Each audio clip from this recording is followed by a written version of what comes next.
आप भले ही कलयुग में ठाकुर जी को मुकुट उल्टा पहना दो, ठाकुर जी को बुरा नहीं लगता। हाँ, आचार्य चरण आएंगे घर पे तो टोक देंगे, मुकुट उल्टा पहनाया है, श्रृंगार ऐसे नहीं ऐसे करना है, उनको टोकने का अधिकार है। ठाकुर जी को बुरा नहीं लगता।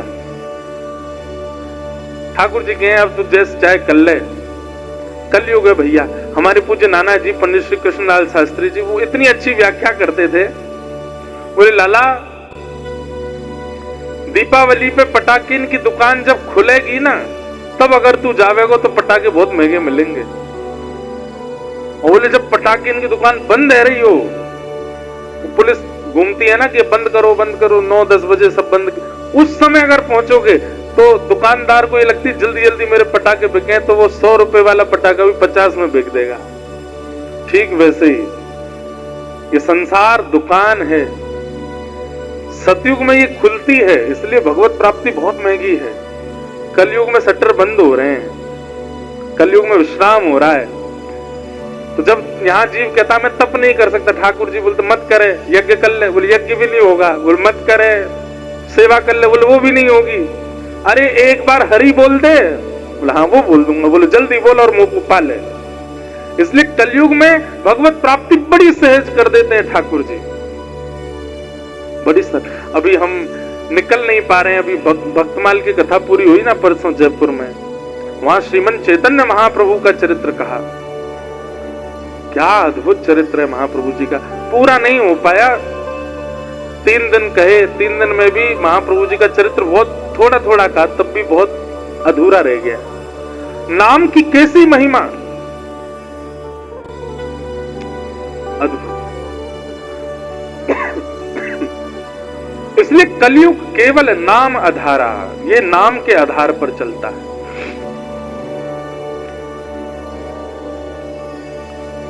श्रेष्ठ से श्रेष्ठ, पवित्र से पवित्र भगवत प्राप्ति का साधन क्या है?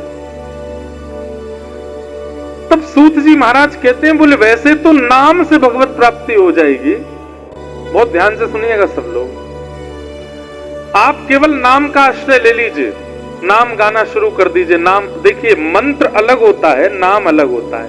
कई लोग जब मंत्र दीक्षा ले लेते हैं तो दीक्षा लेने के बाद बोलते महाराज जी नाम क्या जपना है? नाम आप कोई भी जप सकते हो, श्री राधा जपो, श्री कृष्ण कृष्ण जपो, गोविंदा गोविंदा वेंकट रमना गोविंदा जपो। नाम आप कोई भी जप सकते हो, राम राम जपो।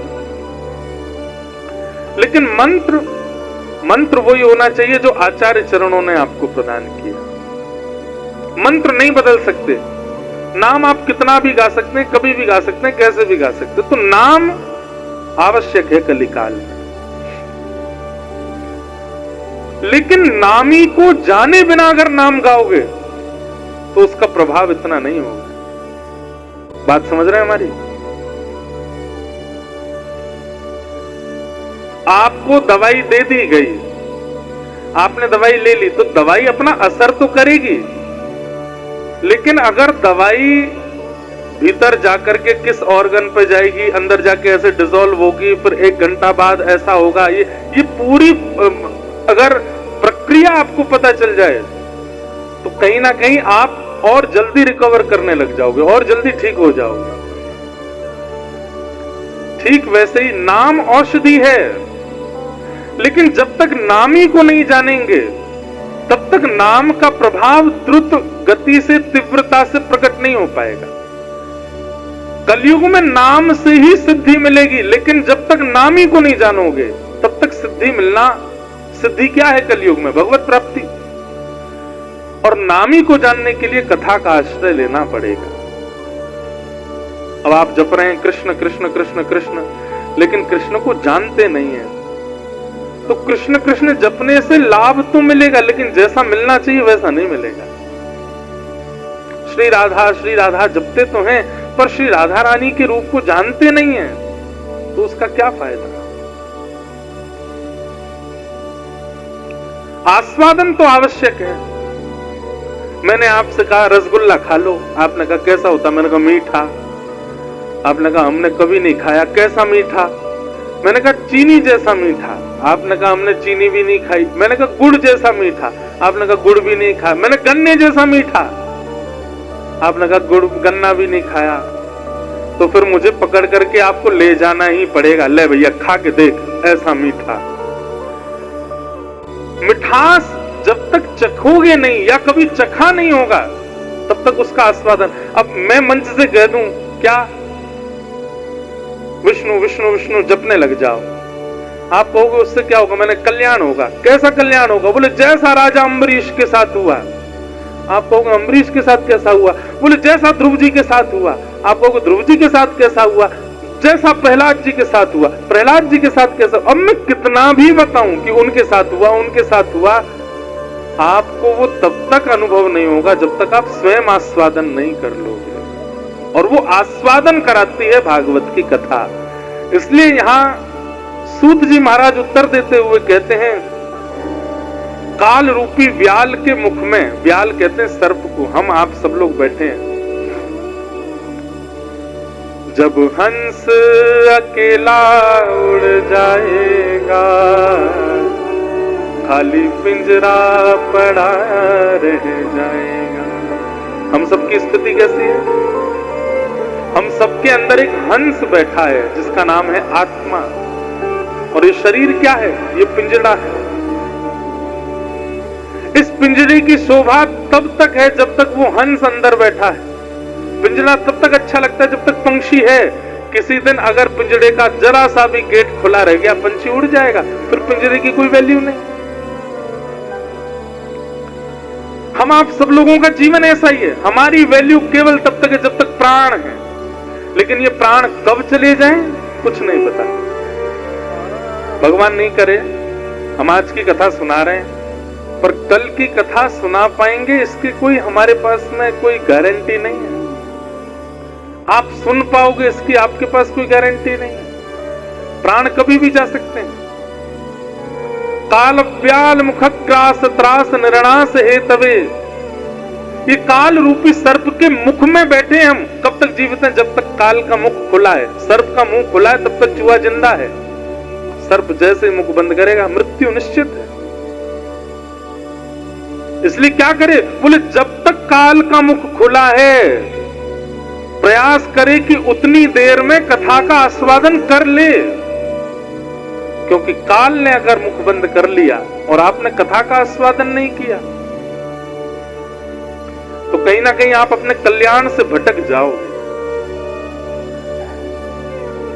एक बात हमारी बहुत याद से सुनिएगा, मैं और आप इस संसार में भले ही कितने उद्देश्य लेके आए हों, धन कमाना है, ऐश्वर्य कमाना है, नाम कमाना है, प्रॉपर्टी बनानी, फैक्ट्री बनानी, जो भी है, पर मूल बात यह है कि हम इंसान बन के इसलिए आए कि दोबारा हमें आना ना पड़े इस पृथ्वी पर। अगर आप किसी अन्य जीव को देखते हो ना, आप छिपकली देखते हो, आप कॉकरोच देखते हो, आप गधा देखते हो, आप किसी अन्य जीव को देखते हो, आप ये बात जान सकते हो इसका पुनर्जन्म होगा। लेकिन मानव देह मिला है तो इसका मतलब क्या है? इसको अपॉर्चुनिटी मिली है। ये चाहे तो अपने जन्म मरण के चक्कर से अभी छुटकारा पा सकता है, और उसके प्रयास में जो लग जाता है उसी व्यक्ति का जीवन सफल है।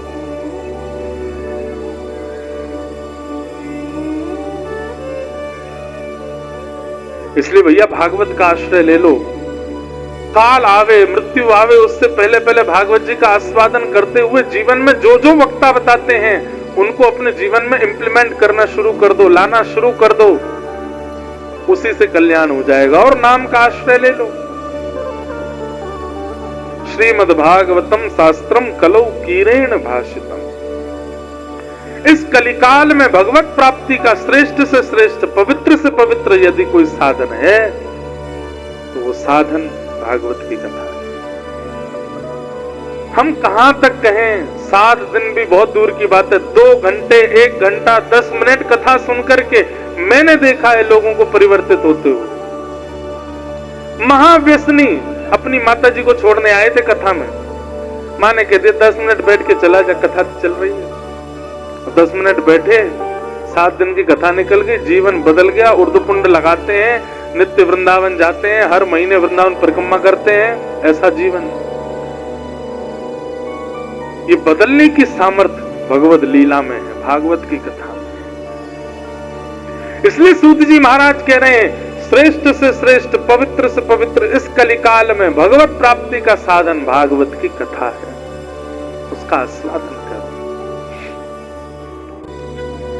सौनकादि ऋषि कहने लगे, महाराज ये भागवत की कथा सबसे पहले किसने किसको सुनाई, कृपा करके हमें बताओ।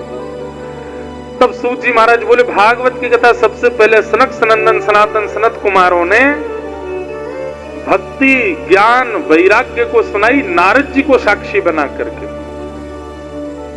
अच्छा, क्यों, ऐसा क्या हुआ था? तब कथा सुनाते हैं कि भक्ति के दो पुत्र हैं, ज्ञान और वैराग्य। दोनों वृद्ध हो गए थे, जिनकी वृद्धता के कारण भक्ति बहुत परेशान थी। भक्ति महारानी ने नारद जी से प्रार्थना की, हे नारद जी, मेरे दो पुत्र वृद्ध हो गए हैं, मां युवा है, बालक वृद्ध हो गए हैं। यही भक्ति महारानी कहती हैं कि मेरा जन्म दक्षिण में हुआ, उत्पन्ना द्रविड़ेशाहम वृद्धिम कर्नाटके गताम क्वचित क्वचिन महाराष्ट्र गुर्जरे जीर्णताम गतः। लेकिन वृंदावन पुनः प्राप्य नवीने विश्वरूपिणी, पूरे भारत में भ्रमण करते हुए जब मैं वृंदावन आई तो वृंदावन आकर के मैं युवा हो गई। यहां भक्ति नाचती है वृंदावन में, लेकिन मेरे दोनों बालक ज्ञान और वैराग्य ये वृद्ध ही हैं। क्यों? क्योंकि लोगों में भक्ति तो है पर ज्ञान और वैराग्य नहीं है। आपके घर पे हम आते हैं, आप लोग तिलक लगाते हो, अक्षत लगाते हो, कई माताएं आरती करते हैं। उनसे पूछा जाए क्यों कर रहे हैं? स्वागत है महाराज जी, स्वागत। नहीं, उसके पीछे कारण है। आप तिलक इसलिए लगाते हैं, नमोस्तुते व्यास विशाल बुद्धे। व्यक्ति श्रेष्ठ जब घर आता है तो उसके सिर पर तिलक इसलिए लगाया जाता है कि उनकी बुद्धि को हम प्रणाम कर रहे हैं, या हम अपना भाव प्रकट कर रहे हैं कि इनकी बुद्धि जो है वो सदमार्गीय रहे, इसलिए हम उसको तिलक लगाते हैं। अक्षत किस लिए लगाते हैं? बोले अक्षत लगाने से आयु बड़ी होती है, आयु लंबी होती है, इसलिए हम अक्षत लगाते हैं। और द्वार पर आया हुआ अतिथि भगवान के समान है, इसलिए उसकी आरती उतारते हैं। लेकिन हम लोग क्या जानते हैं, स्वागत है, ये तो भक्ति तो है, ज्ञान नहीं।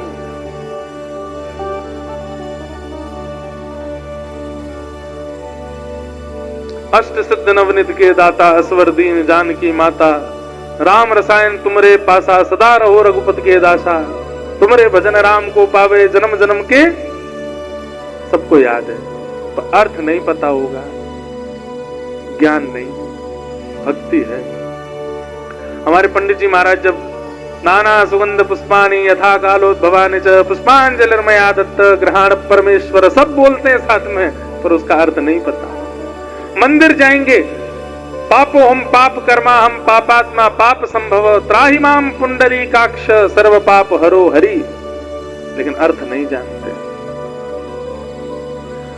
बच्चों से, छोटे छोटे, बुरा नहीं मानना अगर कोई ऐसे बैठे हो तो। हम घर जाते हैं लोगों के यहाँ, अब तो नहीं जाना, अब जाना बंद कर दिया, पहले जाते थे तो छोटे छोटे बच्चे, महाराज जी को गायत्री मंत्र सुनाओ। गायत्री बोलने का, इस प्रकार सुनाने का, बच्चों को रटाने का अधिकार नहीं है। जब तक आपका यज्ञोपवीत संस्कार नहीं हो जाता, जब तक कोई आचार्य चरण आपका यज्ञोपवीत करा करके आपके कान में गायत्री नहीं बोल देंगे, तब तक आप गायत्री का उच्चारण नहीं कर सकते। नहीं तो गायत्री का प्रभाव उल्टा पड़ेगा। नहीं जानते, हम मंच पे माइक पे नहीं बोल सकते।